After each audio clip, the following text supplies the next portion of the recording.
Hello everybody. I hope you all are doing great. So in today's lecture we will discuss about chapter 1 sets. So before we start the lecture, please like, share and subscribe my channel. It's a pleasant request to you all. Please like, share and subscribe. So let's start the session. So what is set? The main point, the main concept of this chapter is what is a set? Set होता क्या है? A set is a well defined collections of object. अब collection क्या होता है और एक well defined, यहाँ दो मेन इंपॉर्टेंट वर्ड्स हैं. इसका मीन होता है कलेक्शन का मीनिंग एंड वेल डिफाइंड का मीनिंग यहाँ पर क्या है. ये दो मेन एस्पेक्ट्स हैं इस डिफिनेशन के जो आपको समझना बहुत इंपॉर्टेंट है. सो अब हम देखते हैं कि कलेक्शन का मीनिंग इधर क्या दे रखा है. ओके,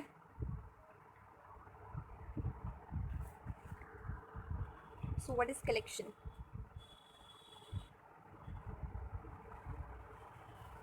यहाँ पर कलेक्शन एक as a normal collection, I think सबको पता होगा कि कलेक्शन, किसी को स्टैम्प कलेक्शन की आदत होती है, किसी को राइटर्स की, हाँ राइटर पढ़ने की, किसी को करेंसी की आदत होती है कलेक्ट करने की. इट्स अबाउट एवरीबडीज़ चॉइस, किसको क्या पसंद है कलेक्ट करना. किसी को मोबाइल्स की कलेक्शन पसंद होती है, किसी को किसी भी चीज़ की कलेक्शन पसंद होती है. It's depend on everybody's choice. That's the most important thing, that it's depend on everybody's choice, that it's mainly depend on everybody's choice कि किसकी क्या इंपॉर्टेंट चॉइस है. ऑब्जेक्ट कलेक्शन तो हमें पता चल गया कि कलेक्शन का मीन्स ये होता है कि it's depends on everybody's choice. Choice के हिसाब से कलेक्शन होती है. अब वेल डिफाइंड कलेक्शन क्या होता है. वेल डिफाइंड कलेक्शन क्या होता है. Well defined collection, okay, well defined collection का मेन मोटिव ये है कि वो सबके लिए इक्वल हो. जैसे कलेक्शन का मीनिंग सिर्फ ये है कि एवरीबडीज़ चॉइस. एक पर्सन ए है तो उसकी कलेक्शन में भी डिफरेंट हो सकती है. एक पर्सन बी है, मे बी उसकी कलेक्शन डिफरेंट हो सकती है ए से. एक पर्सन सी है, उसकी कलेक्शन में भी ए और बी दोनों से डिफरेंस हो सकती है. तो it's just a collection, it's not well defined. Well defined वो पार्ट आ जाता है जब ए की कलेक्शन, बी की कलेक्शन और सी की कलेक्शन दोनों से तीनों सेम होती हैं. When there is same amount of choice, same होता है. मतलब जस्ट टेक एन एग्जाम्पल, मैं एक एग्जाम्पल लेके आप लोगों को समझाती हूँ जिससे आपको मोर क्लैरिफिकेशन आएगा. Just give me a second. इससे आपको एक और मोर क्लैरिफिकेशन आ जाएगा कि मैं क्या कहना चाह रही हूँ आपको. So let's take an example जिसमें हम बोलते हैं, एक पर्सन से हमने ए पर्सन से पूछा कि इंग्लिश अल्फ़ाबेट्स में कितने वॉवल्स होते हैं. तो वो क्लियरली एक नर्सरी का बच्चा भी बता देगा, क्योंकि हमने एक 5 फिंगर्स से समझा होता है कि AEIOU, there are 5 vowels in English alphabets. तो वो एक बच्चा आसानी से बता देगा कि यहाँ पर एक 5 वोवल्स होते हैं. ये बड़े से बड़े लोग से भी पूछ लो तो देयर आर ओनली 5 वोवल्स, या छोटे से छोटे बच्चे से भी पूछ लो तो ये सेम ही अमाउंट ऑफ रहेंगे कि there are 5 vowels in English alphabets. Okay, अगर हमने एक पर्सन बी से पूछा तो वो भी ये कहेगा कि 5 वोवल्स होते हैं. एक पर्सन सी से पूछा तो वो भी ये कहेगा that there are 5 vowels in English alphabets. तो मीनिंग ये है कि ये वेल डिफाइंड होगा. It is clearly a well defined collection, क्योंकि ये सबके लिए सेम है. I think now you got my point कि हाँ, जो सबके लिए सेम है, जो सबका आंसर सेम हो. अगर हम बोलें just another example of this कि all natural numbers, okay, all natural number, I think सब ये बता देंगे कि ऑल. एक पर्सन से हमने पूछा ऑल नेचुरल नंबर कहाँ से स्टार्ट्स होते हैं, तो वो क्लियरली बता देगा कि 1 2 3 4 5, ये अप टू इन्फिनिटी ये सारे नेचुरल नंबर्स ही होते हैं. एक पर्सन बी से पूछेंगे कि नेचुरल नंबर्स क्या होते हैं, वो भी क्लियरली ये बता देगा कि 1 2 3 4 5 up to infinity, these all are natural numbers. तो जो हम किसी भी पर्सन से पूछें जो रिमेन सेम रहेगा, that's called a well defined collection. अब हम एक एग्जाम्पल ले लेते हैं सिर्फ कलेक्शन का, ओनली जस्ट कलेक्शन क्या होती है. कलेक्शन में ये क्लियरली विजिबल है कि कि it's everybody depends on choice. Everybody choice पर डिपेंड करता है. It's not remain same for everybody. Okay, अगर हमने एक पर्सन से बोला कि tell me the best cricketers of the world, best cricketers of the world, according to me, चलो मैं ही बताती हूँ कि मुझसे पूछा ये क्वेश्चन, तो according to me it's Dhoni, it's Virat, it's Sachin, it's etcetera etcetera, हम कुछ भी ले सकते हैं. It's according to me. अगर अब मैंने आपसे पूछा कि give me the best cricketers, maybe आपको कोई और डिफरेंट पसंद हो, क्या मे बी आपको उसमें विराट पसंद ना हो, मे बी आपको धोनी पसंद ना हो, मे बी कोई और आपको बेस्टेस्ट क्रिकेटर्स लगते हो ऑफ द वर्ल्ड, कोई भी हो सकता है. तो it's depend on your choice. It's not a well defined function, ये सबके लिए सेम नहीं है. तो it is not a well defined collection. It is not at all a well defined collection, it is just a collection of yours of mind. किसी की भी ये कलेक्शन हो सकती है बट ये वेल डिफाइंड नहीं है। वेल डिफाइंड वो होगा जैसे वोवल्स AEIOU, नेचुरल नंबर्स जो सबके लिए सेम रहेंगे, जो सबको पता है कि इसका आंसर तो यही होगा। It is called well defined functions, well defined collection of objects. Okay, I think you hope, I think and hope that you got my point. So the next part of it I think it's sufficient कि well defined collection of objects क्या होते हैं और collection क्या होती है। I think you got my point. The next part of it कि ये बहुत इंपॉर्टेंट पार्ट है कि कुछ और मेन इंपॉर्टेंट पॉइंट है कि सेट को कैसे डिनोट किया जाता है। सेट को आप हमेशा एक अल्फ़ाबेट से डिनोट करते हैं, वो कैपिटल अल्फ़ाबेट होना चाहिए। एक कैपिटल अल्फ़ाबेट, चाहे वो कोई भी अल्फ़ाबेट हो, ए हो, बी हो, सी हो, इट डिपेंड्स ऑन यू कि आपको कौन सा अल्फ़ाबेट देना है। इज इक्वल्स टू इट्स, ये कर्ली ब्रैकेट में एक सेट को डिनोट करते हैं हम। It should be in curly brackets. इसको कर्ली ब्रैकेट्स ऐसे डिनोट करते हैं, आपको ऐसे बनाना है, अदरवाइज आपके मार्क्स कट होंगे ही होंगे। Teacher will deduct your marks.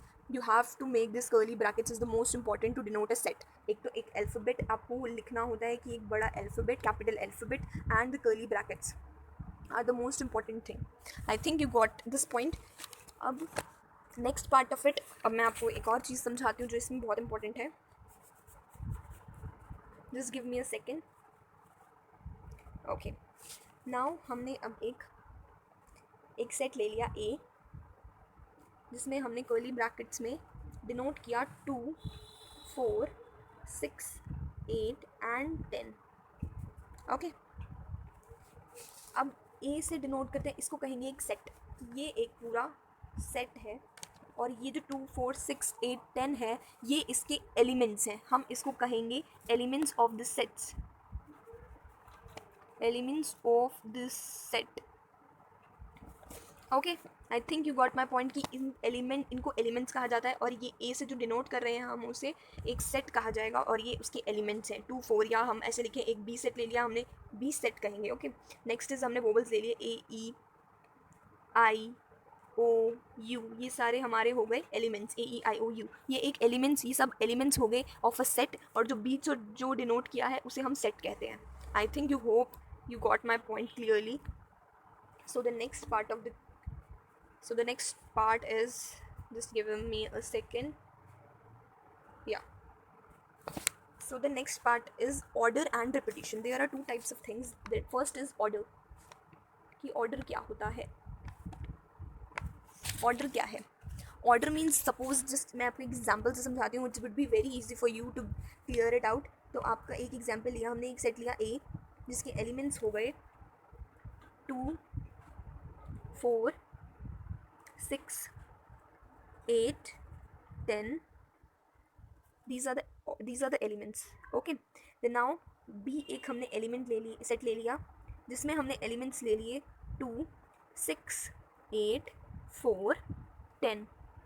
Okay, ये हमने एलिमेंट्स ले लिए और एक सेट ए हो गया, एक सेट बी हो गया। बट अब यहाँ पर एक पॉइंट डिफरेंस आ गया कि यहाँ पर ए सेट में पहले 2 है, 4 है, 6 है, 8 है, 10 है। Okay, this is the first in set A orders. Okay, अब बी सेट में क्या ऑर्डर है? 2 है, फिर 4 की जगह 6 आ गया पहले, फिर 6 की जगह 8 आ गया पहले, फिर बाद में 4 आया और फिर 10 में आया। मतलब ये दोनों फिर भी इक्वल रहेंगे क्योंकि जो ए में एलिमेंट्स हैं वो बी में भी हैं। 2 भी है, 2 भी है, ए में 2 है तो बी में भी 2 है, ए में 4 है तो बी में भी 4 है, ए में 6 है तो बी में भी 6 है, ए में 8 है तो बी में भी 8 है, और ए में 10 है तो बी में भी 10 है। तो मतलब ए और बी इक्वल ही रहेंगे क्योंकि इसमें ऑर्डर डिपेंड नहीं करता। चाहे आप 2 को बाद में लिखो, चाहे आप 6 को पहले लिखो, चाहे जैसे मर्जी लिखो, बट वो दोनों एलिमेंट्स ए और बी में कवर हो रहे हैं। That means A and B is equal. इसमें ऑर्डर डिपेंड नहीं करता, चाहे आप कैसे भी ऑर्डर में लिखो, इट्स जस्ट डिपेंड्स ऑन कि उस दोनों एलिमेंट में वो नंबर्स कवर होने चाहिए। I think you got my point in orders की ऑर्डर में क्या क्लियरली बोला गया है। So the next part is repetition. Just give me a second to erase it. So the next part is repetition.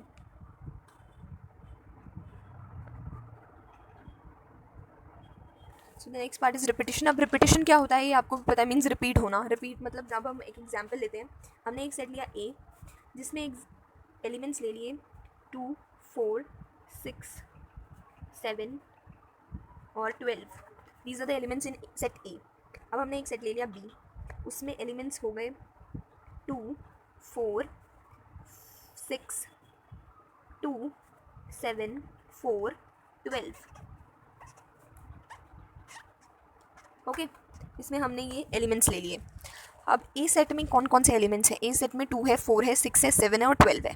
अब B set में है 2 है, 4 है, 6 है, 2 अगेन है, फिर 7 है, फिर अगेन 4 है, फिर 12 है। तो यहाँ रिपीट कौन कौन से लेटर्स मीन्स न्यूमेरिकल वैल्यू हो रहे हैं? That is 2 and 4। यहाँ पर 2 और 4 दो बार रिपीट हो रहा है।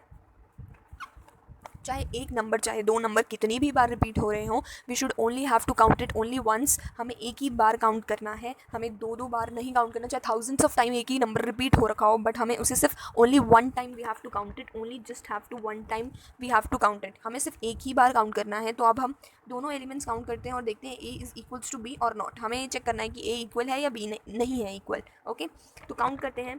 2 इसमें भी है, 2 इसमें भी है, 4 इसमें भी है, 4 इसमें भी है, 6 इसमें भी है, 6 भी है, 7 भी है, 12 भी है। बट हमें रिपीट वाले काउंट नहीं करने हैं, रिपीट वाले हमें सिर्फ एक ही बार काउंट करने हैं। तो इन दोनों में कितने अल्फ़ाबेट्स हो गए, मतलब कितने लेटर्स हैं, मतलब कितने नंबर्स हैं, सॉरी 1 2 3 4 5। ए सेट में 5 वो नंबर्स हैं। बी सेट में कितने नंबर्स हैं? 1 2 3 4 5। बी में भी 5 नंबर्स हैं। हमें रिपीट वाले लेटर्स काउंट नहीं करने, रिपीट वाले लेटर्स क्लियरली हमें काउंट नहीं करने, चाहे वो कितनी भी बार रिपीट हो रखे हो, हमें सिर्फ उसे एक ही बार काउंट करना है। तो हमने यहाँ पर काउंट कर लिया है उसे, हमने यहाँ पर काउंट नहीं किया उसे। ओके, तो दोनों में 5 नंबर्स हैं, तो हम क्लियरली कह सकते हैं that A and B is equal, क्योंकि उन दोनों में जो नंबर्स हैं वो दोनों में है।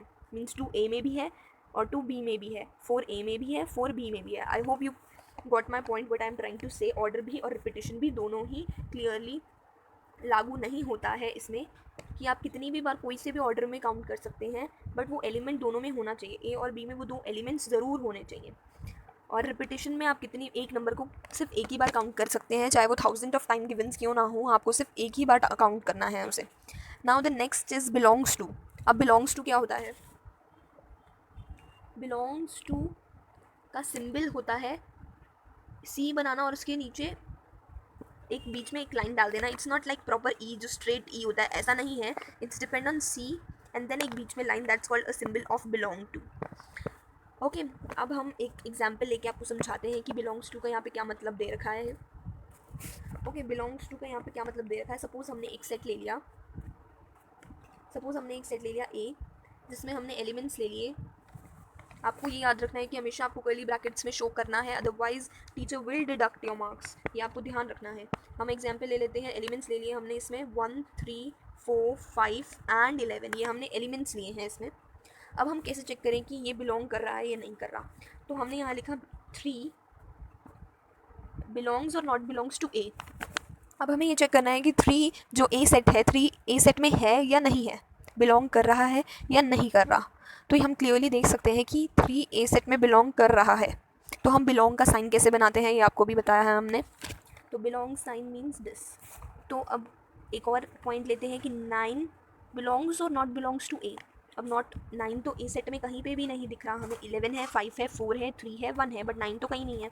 तो नॉट बिलोंग्स में क्या होता है? आप बिलोंग का साइन बनाएं और बीच में एक लाइन डाल दें, दैट्स कॉल्ड नॉट बिलोंग, कि ये 9 नंबर ए सेट में बिलोंग नहीं करता। Okay, I think you got my point कि what is belongs and what is not belong, जो बिलोंग कर रहा है और not belong. So the next part of it, अब हम नेक्स्ट पार्ट पे चलते हैं कि नेक्स्ट पार्ट हमने क्या करना है। Just give me a second. Okay, जो next is types of sets. अब नाउ टाइप्स ऑफ सेट्स, कितने टाइप्स ऑफ सेट्स होते हैं? There are a lot of means there are 6 types of sets. First is singleton set. So now what is singleton set? We have to tell you. So first is singleton set. Singleton set means जहाँ पर एक single number आए, एक single numerical value आए, मतलब जो एक set हमने लिया ए, उसमें सिर्फ एक ही सिंगल न्यूमेरिकल वैल्यू आए। सपोज एक ऐसी कंडीशन दे रखी है आपको जिसमें आपको बताना है collection of even prime numbers. अब आप बताएं कि इवन प्राइम नंबर कौन कौन से इवन प्राइम नंबर्स होते हैं? आपको तो ये क्लियरली पता ही होगा, हम सब छोटी क्लासेस में पढ़ते ही आ रहे हैं that there is only one number that is 2 which is even prime number तो हम यहाँ पर क्लियरली देख सकते हैं कि एक ही नंबर है जो इवन है और प्राइम नंबर है, दैट इज़ 2। तो यहाँ पर एक सिंगलटन सेट होता है क्योंकि यहाँ एक सिंगल वैल्यू मिलती है हमें, सिर्फ एक सिंगल, दैट इज़ 2, कि हाँ एक सिंगल प्राइम नंबर है, तो that's called a singleton set, जिसमें हमें सिर्फ एक ही वैल्यू मिलती है। ऐसी आपको एक कंडीशन दी होती है तब उसे सिंगलटन सेट कहा जाता है कि यहाँ पर सिर्फ एक सिंगल न्यूमेरिकल वैल्यू आएगी, that's called singleton set. So the next is finite set. So the next is finite set. Finite set को हम ये भी कह सकते हैं कि it is a countable set, means हम जिन जिन वर्ड्स को काउंट कर सके, that's a finite set. For example, अब हम आपको एग्जाम्पल देते हैं। फॉर एग्जाम्पल लाइक ए हमने एक सेट लिया जिसमें हमने कुछ एलिमेंट्स लिए, that is A, E, I, O and U. हमने 5 वोवल्स ले लिए, मीन्स ये फाइनाइट सेट है, ये काउंट कर सकते हैं। फॉर एग्जाम्पल एक और एग्जाम्पल हो सकता है जिसमें हमने क्लियरली एक सेट ले लिया हमने जिसमें हमने 12 मंथ्स लिखे हुए हैं, जनवरी, फरवरी, मार्च अप टू दिसंबर, तो there are 12 month in a year, तो it's a countable, it's a finite set. Okay, this third set was infinite set. So the third set was infinite set. Just give me a second. Third set is infinite set.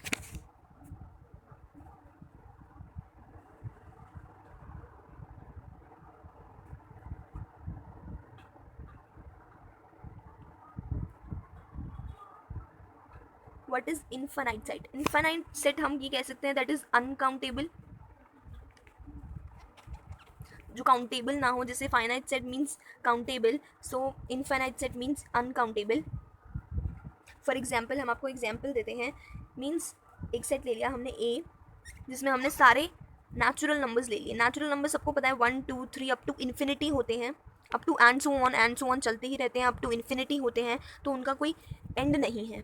Up to infinity होते हैं, हम उसको count नहीं कर सकते कि कहाँ तक वो खत्म होंगे, उसका कोई एंड ही नहीं है, तो that means it is uncountable, so it is a infinite set. I think you got my point. So the next set is fourth one, which is we called it null. इनकी it has 3 name, उसके 3 name हैं, called fourth one was null set, void set and the last was empty set. Okay, it's void, void, it's void set, null set and empty set. इसका means ये होता है जब कोई ऐसी condition दे रखी हो जिसमें कोई एलिमेंट ही ना आ रहा हो, कोई भी एलिमेंट नहीं आ रहा हो, mean suppose I will give you example, मैं इनके नेम्स को रब कर रही हूँ। ये एग्जाम्पल है जिसमें हमने एक सीरीज़ ले ली, सपोज़ यहाँ पर एक 7 है और यहाँ 8 है, इन दोनों के बीच में कौन सा राउंड ऑफ नंबर आ सकता है? 7 है और 8 है, less than 8 and greater than 7, तो कोई भी नंबर नहीं आएगा।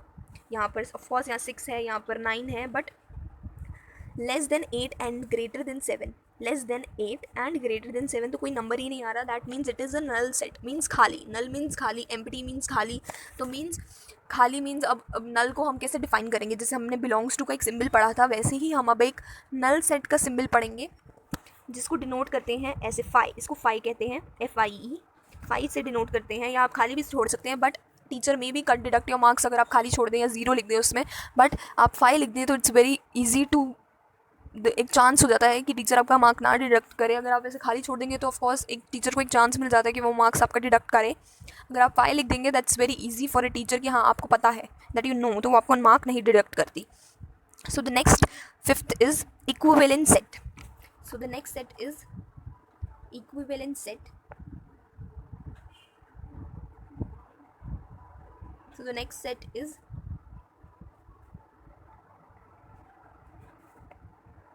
Equivalent set.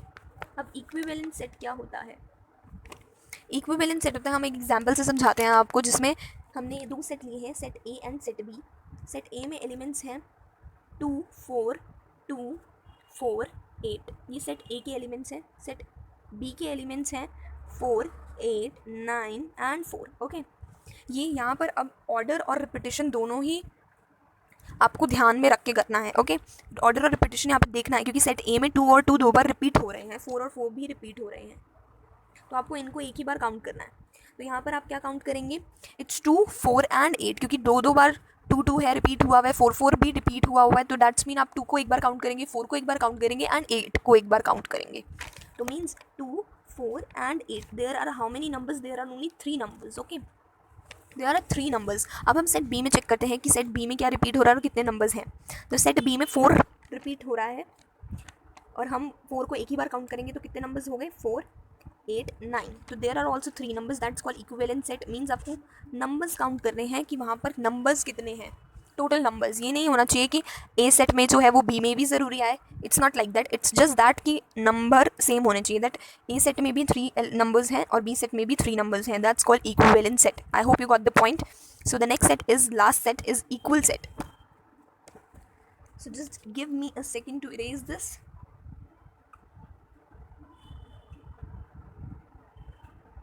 So last set is equal set.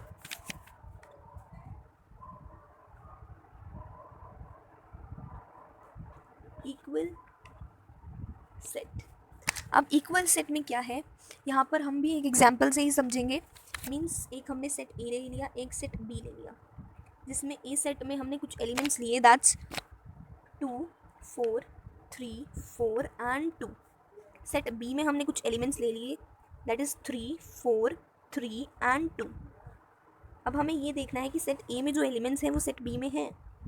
तो सेट ए में 2 है, यहाँ पर रिपीट भी हो रहा है, तो हमें उसे एक ही बार काउंट करना है। ये जो 2 है, ये जो 4 है, इसे हमें सिर्फ एक और एक ही बार काउंट करना है। जैसे इसमें 3 रिपीट हो रहा है, तो उसे हमें एक ही बार काउंट करना है। अब हमें इसमें देखना है कि जो सेट ए में है वो सेट बी में भी है, तो 2 सेट ए में है, 2 सेट बी में भी है।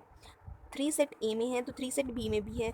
4 सेट ए में भी है, तो 4 सेट बी में भी है। तो means it is a equal set, जो एलिमेंट ए में भी है वो एलिमेंट बी में भी है। दैट्स वेरी क्लियर, जो एलिमेंट ए में भी है वो एलिमेंट बी में भी है। तो दैट्स, हम ये इजीली लिख सकते हैं that A is equals to set B. This is very clear कि ए सेट इक्वल है बी सेट के लिए। So I hope you got the point.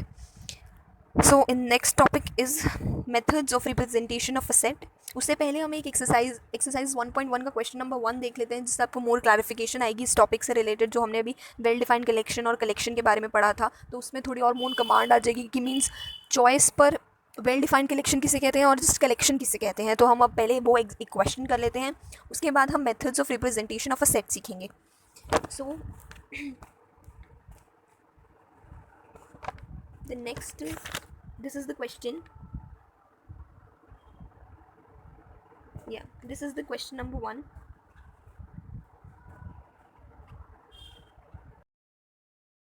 Question is, which of the following are sets? Justify your answer. The first part is the collection of all month of a year beginning with the letter J. हमें ऐसे letters, ऐसा month बताने हैं जो जे letter से start होते हों एक साल में। ओके, तो आपको जे लेटर्स से बताने हैं। तो जे लेटर्स आप एक सेट ले लीजिए ए, जिसे आप ब्रैकेट्स में डिफाइन कर दीजिए। अब इसमें आप ऐसे ऐसे मंथ के नेम बताएं जो जे से स्टार्ट होता है। ये तो आप, it's very clear, January, June and जो अभी मंथ चल ही रहा है, that's July. These are the 3 months जो जे से स्टार्ट होते हैं। अदर देन दिस कोई जे से स्टार्ट नहीं होता है। अब ये बताएं कि ये एक सेट है या नहीं है। ऑफ कोर्स ये एक सेट है, क्योंकि अगर आप किसी भी पीपल से पूछ लें, किसी से भी पूछ लीजिए, तो वो आपको यही बताएगा जो मंथ जे से स्टार्ट होते हैं, इट्स जनवरी, जून एंड जुलाई। आप छोटे से छोटे बच्चे से पूछ लीजिए या बड़े से बड़े किसी से भी पूछ लीजिए, वो यही बताएंगे द लेटर जो मंथ जे से स्टार्ट होता है इट्स जनवरी, जून एंड जुलाई। तो ये एक प्रॉपरली एक well defined collection of set है। So the first part is done. Second part is the collection of 10 most talented writers. So 10 most talented writers of India. तो 10 most talented writers of India अगर हमने एक person ए से पूछा, just give me a second. If we ask with person A, हमने एक person ए से पूछा जिसके अकॉर्डिंग बेस्ट राइटर्स में भी कोई और हो सकते हैं। एक पर्सन बी से पूछा, उसके अकॉर्डिंग में भी कोई और हो सकता है best writer, most talented writers. According to see me भी कोई और टैलेंटेड राइटर्स हो सकते हैं. It's depends on everybody's choice. अगर यहाँ पर जब चॉइस आ जाती है तो ये एक well defined collection of object या एक वेल डिफाइंड सेट नहीं होता है. तो it is not a well defined set. Third is a team of 11 best cricket batsman of the world. अब cricket batsman of the world अगर पूछा जाए या मुझसे पूछा जाए of the best cricketers batsman of the world. Okay, best cricket batsman of the world. एक set ले लो. Suppose we take a set A. According to A best cricket batsman कोई और है. अकॉर्डिंग टू मी अगर ये मैं बोलूँ कि मेरा फेवरेट धोनी है, आपका फेवरेट विराट हो सकता है, आपका सचिन हो सकता है. It's depends on everybody's choice. तो ये एक वेल डिफाइंड सेट नहीं है, ये एक सबकी चॉइस पर डिपेंड करता है. तो ये सेट नहीं है. अ collection of all boys in a class, yes ये एक सेट है, क्योंकि इट्स डिपेंड ऑन. अगर हम आपके क्लास के बच्चे से पूछेंगे तो ऑफकोर्स वो बता देगा कि कितने बॉयज़ हैं कितनी गर्ल्स हैं. टोटल नंबर ऑफ अटेंडेंस है, क्योंकि टोटल नंबर ऑफ स्टूडेंट्स है, क्योंकि टीचर आपकी अटेंडेंस लेती है तो ऑफकोर्स वो टोटल नंबर ऑफ स्टूडेंट्स पता है. तो गर्ल्स और बॉयज़ भी डिफ्रेंशिएट हो जाएंगे. तो आपकी स्टूडेंट में कोई भी बता सकता है कि बॉयज़ कितने हैं और गर्ल्स कितने हैं. तो आपकी क्लास में बॉयज़ कितने हैं तो ये आपके क्लास के स्टूडेंट ईजिली बता सकते हैं. अगर रही बात किसी बाहर वाले की जो बताएगा, पहले आपको उसके टोटल नंबर ऑफ स्टूडेंट्स पता होने चाहिए, तभी वो बॉयज़ और गर्ल्स को डिफ्रेंशिएट कर पाएगा. तो वो भी बता देगा अगर आपकी क्लास के बारे में उसे कुछ पता होगा तो of course he will also tell you. तो it's a well defined collection of set. तो ये एक वेल डिफाइंड सेट है. Fifth is the collection of all natural numbers less than 100. It's also a well defined set, क्योंकि 100 से less than natural numbers सबको पता है. नेचुरल नंबर्स सारे ही होते हैं अप टू 100 तक, तो सबको कहेंगे. It's a well defined set. Sixth is a collection of novels written by Munshi Premchand. अगर हम उनकी हिस्ट्री पढ़ के बताएं तो दैट्स वेरी इजी, क्योंकि किसी भी पर्सन को पहले उसकी हिस्ट्री पढ़नी पड़ती है, तभी वो बता पाएगा कि इस इंसान ने कितने लेटर्स या कितने नॉवेल्स लिखे हैं. तो तभी हम क्लियरली बता पाएंगे कि इन्होंने कितने नॉवेल्स लिखे हैं. तो it is a well defined set, क्योंकि आपको एक हिस्ट्री पढ़ के फिर आपको बताना है. तो of course it is a well defined set. The collection of all even integers, it is also a set, because even integers सबको पता होते हैं कि क्या होते हैं. I hope you got this question number 1. So the next is, अब आता है methods of representation of a set. हम रिप्रेजेंट कर सकते हैं सेट को 2 मेथड से, that is roster and tabular form.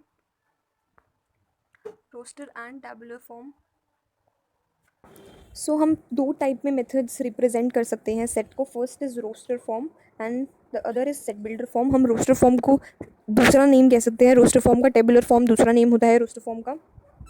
That is another name of roster form. अब रोस्टर फॉर्म क्या होती है और टेबुलर फॉर्म क्या होती है. So roster form, for taking an example, roster form का एक एग्जाम्पल लेते हैं जिससे हम आपको क्लियरली बता पाएंगे कि रोस्टर फॉर्म क्या होती है और सेट बिल्डर फॉर्म क्या होती है.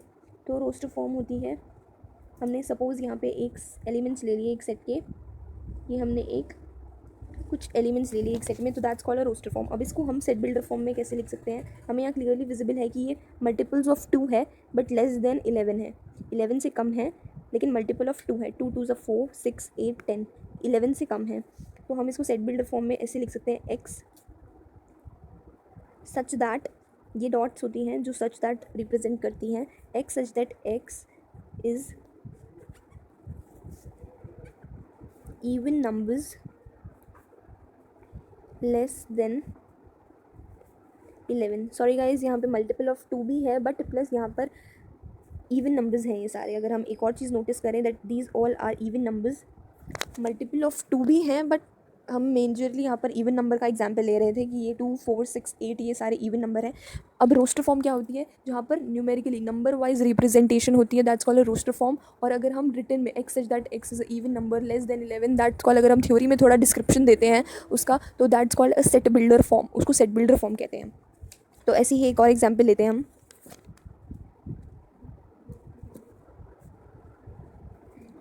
So taking another example is, एक हमने एग्जाम्पल ले लिया बी. इसमें हमें ये एलिमेंट्स दे रखे हैं 3 6 9 12, ये कुछ एलिमेंट्स दे रखे हैं. अब इसको, ये हमें रोस्टर फॉर्म में रिप्रेजेंटेड है, ये रोस्टर फॉर्म में है.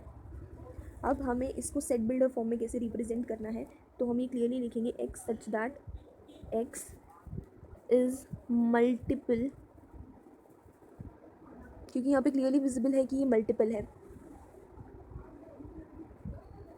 मल्टीपल ऑफ किसके हैं, 3 के, लेस देन किससे कम है, less than 15.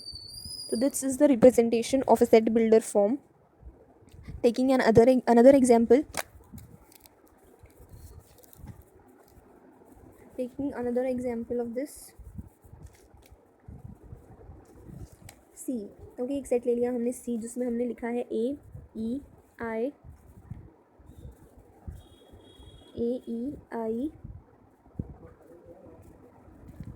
O and U. ये वॉवल्स लिख लिया हमने, ये होगी रोस्टर फॉर्म. अब इसको सेट बिल्डर फॉर्म में हमें रिप्रेजेंट करना है तो हम लिखेंगे X such that X is vowels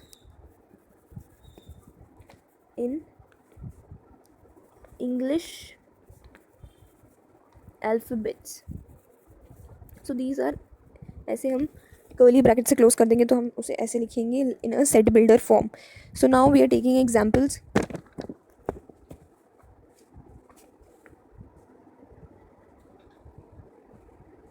example number 1 है सेट ऑफ इक्वेशन. हमें ये इक्वेशन है, इसे रोस्टर फॉर्म में सॉल्व करके लिखना है. That is x square plus x minus 2 is equals to 0. तो इसे सॉल्व करेंगे हम. X square plus 2x minus 2 is equals to 0. So x common आ जाएगा, x प्लस 2 माइनस 1 कॉमन आ जाएगा तो x plus 2 is equals to 0 हो जाएगा. तो अब यहाँ पर सारा गिवन है x माइनस 1 ऐसे हो जाएगा. x minus 1 x plus 2 x plus 2 is equals to 0. तो हम यहाँ नोटिस कर सकते हैं कि x इज दैट इज़, अगर हम x इज इक्वल्स टू 0 रखेंगे, x minus 1 is equals to 0 रखेंगे तो x इज इक्वल्स टू 1 हो जाएगा. और x प्लस 2 रखेंगे तो x की वैल्यू हो जाएगी माइनस 2. तो यहाँ पर ये क्लियरली विजिबल है कि इसका सोल्यूशन का रोस्टर फॉर्म आएगा 1 एंड माइनस 2. उसको आपको याद रखना है कि आपको कर्ली ब्रैकेट्स में लिखना है 1 एंड माइनस 2. ये आपको वेरी क्लियर होना चाहिए कि आपको कर्ली ब्रैकेट्स में लिखना है at the end roster form को. Okay, I hope it's clear. So the next example is,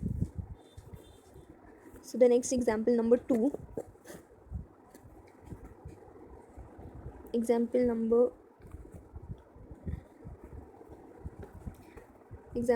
2. Write the set x is to x is a positive integer with x square less than 40 in a roster form. अब हमें roster form में ये लिखना है कि x ऐसा number लेंगे, मतलब x ऐसा नंबर होना चाहिए पॉजिटिव इंटीजर जिसकी स्क्वायरिंग 40 से कम होनी चाहिए. जिसका हम स्क्वायर करें तो उसका 40 से 1 होना चाहिए. तो एक सेट ले लो A. अब हम स्क्वायर करते हैं, 1 का स्क्वायर करेंगे तो 40 से ऑफकोर्स कम होगा. 1 स्क्वायर का 1 होता है. 2 का स्क्वायर 4 होता है, ऑफकोर्स 40 से कम है. 3 का स्क्वायर 9 होता है, ऑफकोर्स 40 से ऑफकोर्स कम ही है. 4 का स्क्वायर होता है 16, 40 से कम है. 5 का स्क्वायर 25 होता है, ऑफकोर्स 40 से कम है. 6 का स्क्वायर 36 होता है तो 40 से ऑफकोर्स कम है. अब हम 7 इसलिए नहीं लेंगे क्योंकि 7 का स्क्वायर 49 होता है और 40 से बड़ा है 49, तो हम 7 नहीं लेंगे, 6 तक ही लेंगे. तो इसको हम रोस्टर फॉर्म में कह सकते हैं. आपको याद रखना है कि आपको हमेशा ब्रैकेट्स में ही लेना है, otherwise your marks will get deducted. ये आपको क्लियरली याद रखना है. Okay, I hope this example also gets clear. So the next example number 3 is write the set A. एक सेट दे रखा है जिसमें कुछ एलिमेंट्स दे रखे हैं इन ए सेट बिल्डर फॉर्म. अब हमें इस सेट को जो रोस्टर फॉर्म में गिवन है उसे हमें सेट बिल्डर फॉर्म में लिखना है. तो अब हम कैसे राइट करेंगे इसको. इसमें हमें क्लियरली विजिबल है कि 1 का स्क्वायर हो रखा है 1, 2 का स्क्वायर हो रखा है 4, 3 का स्क्वायर हो रखा है 4 एंड 3 का स्क्वायर हो रखा है 9 एंड 4 का स्क्वायर हो रखा है 16 एंड 5 का स्क्वायर हो रखा है 25 एंड सो ऑन, ऐसे चल रहा है. तो हम इसको 2 तरीके से रिप्रेजेंट कर सकते हैं, जहाँ पर हमने आंसर्स क्लियरली विजिबल है कि यहाँ पर 2 तरीके से रिप्रेजेंट किया हुआ है. X such that x is the square of the natural numbers. ये सारे क्या है, नेचुरल नंबर ही तो होते हैं. नेचुरल नंबर क्या होते हैं, 1 2 3 4 अप टू इन्फिनिटी तक, इसे ही तो नेचुरल नंबर हम कहते हैं. ऑल नेचुरल नंबर्स क्या होते हैं, 1 2 3 4 5 6 up to infinity, that is all are natural number.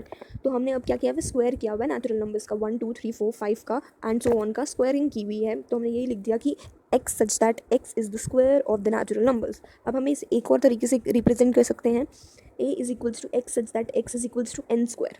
अब यहाँ पर n क्या है, n है नेचुरल नंबर। यहाँ पे हमने क्लियरली विजिबल कर दिया है कि n बिलोंग्स टू n मतलब नेचुरल नंबर। n यहाँ स्मॉल है, कैपिटल n का मतलब होता है नेचुरल नंबर्स, कैपिटल n का मीन्स है नेचुरल नंबर्स। तो यहाँ हमने क्लियरली रिप्रेजेंट कर दिया कि छोटा n small n belongs to capital n means natural numbers. तो n square x is that x is equals to n square means 1 square 2 square 3 square 4 square means natural number. I hope you got this also. हमें यहाँ set build form में ही लिखना था सिर्फ। सो the next example is so the next example right this set in the set builder form. हमें एक set given है जिसे हमें सेट बिल्डर फॉर्म में लिखना है। सो हमें सेट बिल्डर फॉर्म में लिखना है। अब हमें इसको कैसे लिखेंगे, हमें यहाँ एक पैटर्न ज़रूर दिख रहा है कि यहाँ पर 1 2 3 4 5 ऊपर तो सारे नेचुरल नंबर्स हैं, नीचे क्या है 1 के नीचे 2 है, मतलब एक ज़्यादा है, 2 के नीचे 3 है, एक ज़्यादा है, 3 के नीचे 4 है, एक ज़्यादा है 3 से, 4 के नीचे 5 है, एक ज़्यादा है 4 से, 5 के नीचे 6 है, एक ज़्यादा है 5 से, ऐसे ही एंड सो ऑन चल रहा है 6 तक। तो हमें क्लियरली विजिबल है कि नेचुरल नंबर्स हैं ऊपर। तो हम लिखेंगे x such that x is equals to n upon n plus 1।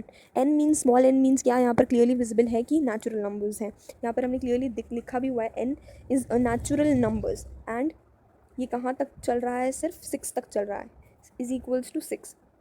6 से ज़्यादा नहीं है, सिर्फ इक्वल टू 6 तक ही चल रहा है।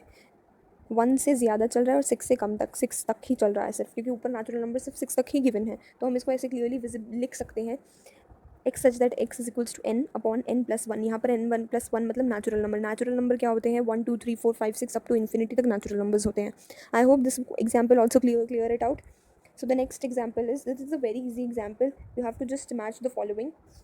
और जितना मैंने आपको करवाया अगर आपने अच्छे से समझा है तो आप क्लियरली एक्सरसाइज बहुत आसानी से कर सकते हैं। हम तो यहाँ ज़रूर डालेंगे ही डालेंगे, but you have to be, आप बहुत क्विक हो जाओगे इसमें, आप बहुत क्लियरली कर पाओगे। सो इसका तो क्लियरली पता ही चल रहा है, यहाँ पे रोस्टर फॉर्म गिवन्स हैं और यहाँ पर सेट बिल्डर फॉर्म गिवन है इसकी, और आपको यहाँ पे मैच करना है। यहाँ सेट बिल्डर फॉर्म गिवन्स हैं, यहाँ रोस्टर फॉर्म गिवन है। तो यहाँ पर प्रिंसिपल क्या है, x such that x is a letter word principle, यहाँ क्लियरली विजिबल है कि प्रिंसिपल पे ही मैच कर रहा है, तो प्रिंसिपल को मैच कर देंगे। अब यहाँ इक्वेशन दे रखी है सेट बिल्डर फॉर्म की तरफ बी पार्ट में, x square minus 9 is equals to 0। अब हम इसको सॉल्व करेंगे तो क्या आएगा, x square minus 9 is equals to 0, x square is equals to 9। अब स्क्वायर हटता है तो प्लस माइनस 3 आ जाएगा, तो यहाँ पे प्लस माइनस 3 कहाँ दे रखा है, फोर्थ पार्ट में, तो फोर्थ पार्ट बी का हो जाएगा। अब यहाँ सॉल्व करेंगे सी पार्ट, एक इक्वेशन यहाँ गिवन है हमें, x plus 1 is equals to 1, तो x इज इक्वल्स टू 1 उधर जाएगा तो 0 हो जाएगा, तो यहाँ 0 गिवन है सेकंड पार्ट का ये। बाकी बचा x such that x is a positive integers and is divisible by 18 से जो डिवाइड होते हैं, तो 1 होता है 2 होता है, जिनके टेबल्स में 18 आता है वो डिविज़र होते हैं। तो 1 के टेबल में भी आता है, 2 के टेबल में भी आता है, 3 के में आता है, 4 9 18, इनके टेबल्स में 18 आता है, तो it will get match to A। So I hope you like the video, and in this video we clear it out all the examples as well as the introduction of the chapter. So in next class we will discuss exercise 1.1, and in this video we also covered the exercise 1.1 first question also. So I hope you like the video. Please like, share and subscribe my channel. It's a pleasant request to you all. Thank you.